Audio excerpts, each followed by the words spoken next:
Assalamualaikum warahmatullahi wabarakatuh. Salam sejahtera bagi kita semua. Om Swastiastu, Namo Buddhaya, salam kebajikan.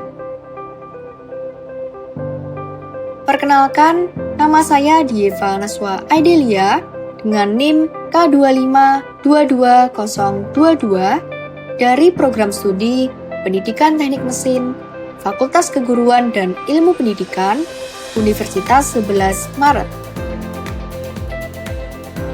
Pada kesempatan kali ini, saya akan mereview sebuah jurnal untuk memenuhi tugas mata kuliah Teknologi Alat Berat.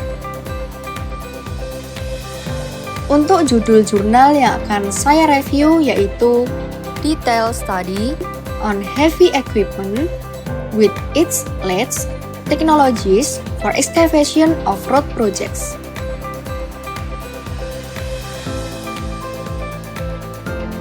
Untuk identitas jurnal ini diterbitkan di International Journal for Research and Development in Technology dengan volume 8, issue 2, Agustus tanggal 17 dengan ISSNO 23493585.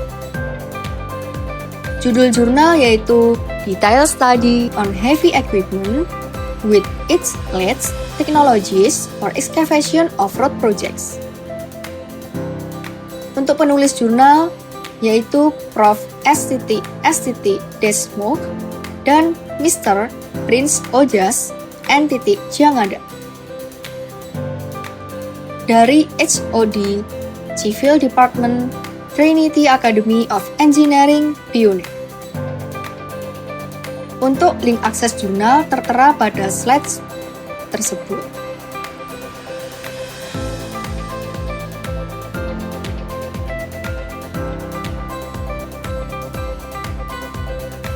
Baik, saya akan langsung ke inti dari review jurnal pada kesempatan kali ini. Jadi yang pertama yaitu perkembangan dan pentingnya manajemen alat berat. Pada awalnya, pekerjaan tanah masih mengandalkan tenaga manusia, sehingga produktivitas rendah. Memasuki abad ke-20, hadirnya ekskavator, dozer, tipper, dan roller mempercepat pekerjaan konstruksi jalan. Perkembangan modern menghadirkan banyak produsen dengan beragam kapasitas dan tipe alat, sehingga pemilihan menjadi lebih kompleks. Proyek besar dan kompetitif seperti BOT, Build, Operate, Transfer, yang merupakan skema kerjasama proyek infrastruktur, menuntut penyelesaian cepat, sehingga membutuhkan manajemen fleet atau sekumpulan alat berat yang bekerja bersama dalam satu rangkaian pekerjaan yang efektif.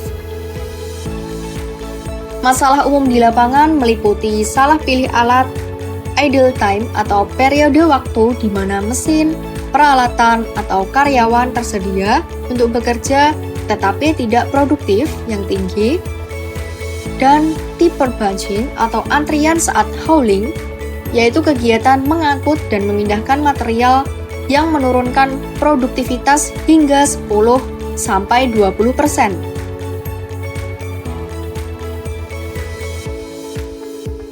Yang selanjutnya yaitu proses utama dalam manajemen alat berat. Terdiri dari 4 langkah inti dalam manajemen alat berat.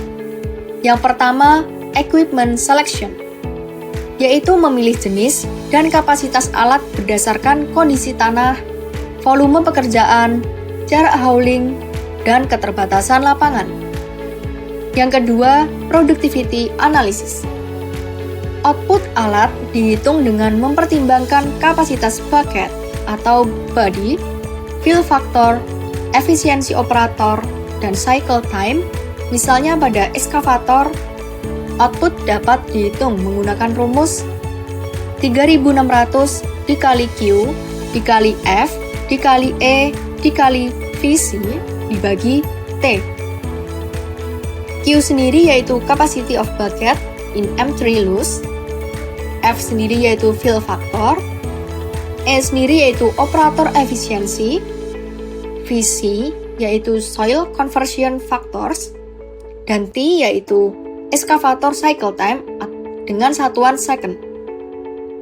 Yang ketiga, Fleet Matching and Optimization, yaitu menyesuaikan jumlah ekskavator, tipper, dan dozer yang dilakukan untuk mencegah antrian atau idle time sehingga produksi dapat dimaksimalkan dan biaya dapat diminimalkan. Yang keempat, Cost and Benefit Analysis dengan menghitung biaya per jam, alat dan total biaya per volume meter kubik. Hasil menunjukkan fleet optimal dapat mengurangi biaya hingga kurang lebih 50%.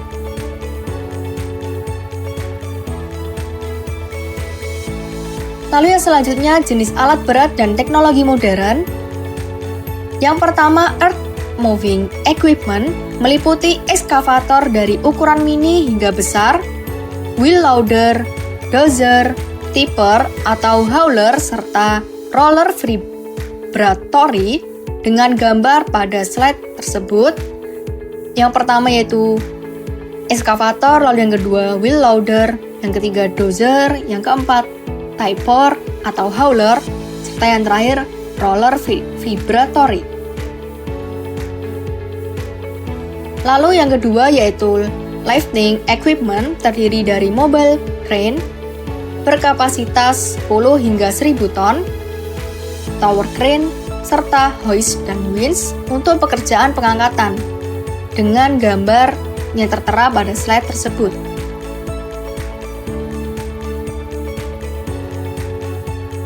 Lalu yang ketiga yaitu floating equipment, digunakan pada proyek dekat air mencakup jack-up platform, dredger, hopper barge, dan tugboat dengan gambar pada slides berikut. Yang pertama yaitu jack-up platform, lalu yang kedua dredger, yang ketiga hopper barge, lalu yang keempat adalah tugboat.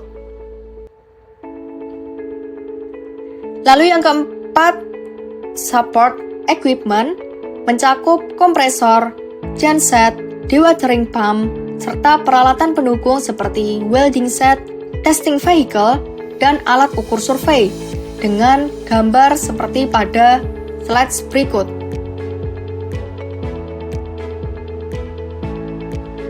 Lalu yang selanjutnya yaitu perkembangan teknologi alat berat.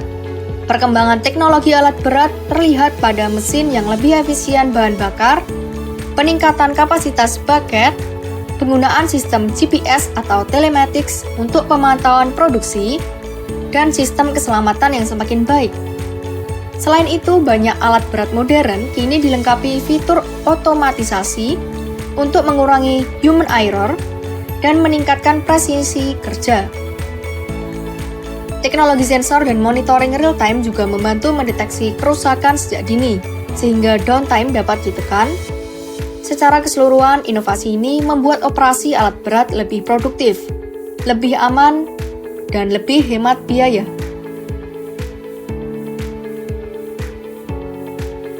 Yang selanjutnya yaitu tantangan dalam penggunaan alat berat. Produktivitas dapat menurun akibat berbagai faktor, seperti idle time yang muncul karena ketidaksesuaian komposisi fleet, atau sekumpulan alat berat yang bekerja bersama dalam satu rangkaian pekerjaan, tipper bunching atau antrian saat hauling, yaitu kegiatan mengangkut dan memindahkan material, lalu efisiensi operator yang rendah, serta kurangnya monitoring terhadap cycle time. Selain itu, alat yang terlalu lama idle tetap menimbulkan biaya harian, dan pemilihan alat yang hanya didasarkan pada ketersediaan bukan kebutuhan teknis semakin memperburuk kondisi. Jika tidak dikelola dengan baik, seluruh faktor tersebut dapat menyebabkan biaya proyek membengkak hingga melebihi nilai pekerjaan itu sendiri.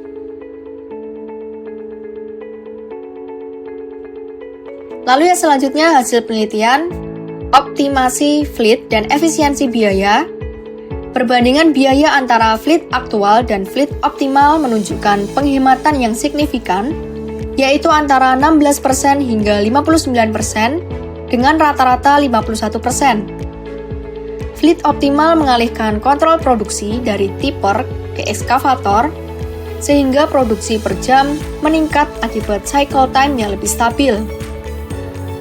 Selain itu, pengurangan alat yang tidak diperlukan turut menghemat biaya sewa dan konsumsi bahan bakar. Temuan ini menegaskan bahwa manajemen fleet memiliki peran besar dalam meningkatkan produktivitas dan profit proyek.